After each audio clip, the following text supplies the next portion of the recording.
অনেকদিন পর নিজেকে নিয়ে কিছু কথা লিখলাম। ধ্বংসের দিকে তাকিয়ে মুচকি হাসি দেওয়া অদ্ভুত মানুষ আমি।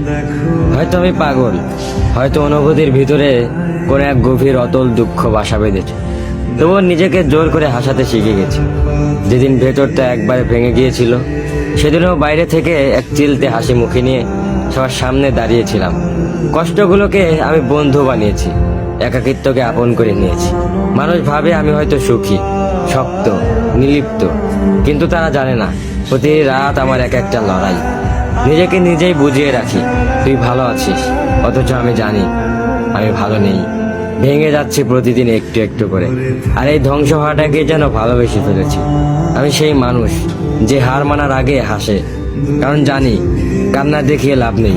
পৃথিবী শুধু শক্তদের মনে রাখে, দুর্বলদের নয়। তাই আমি অদ্ভুত, আমি অনুভূতির আগুনে পুড়ে যাওয়া নীরব যোদ্ধা। আমার জীবন কোনো সুখের গল্প নয়, এটা নিঃশব্দ বিপ্লব, যেখানে হাসির আড়ালে লুকানো থাকে হাজারো না বলা কথা, ভাঙা স্বপ্ন, হারিয়ে যাওয়া আমি।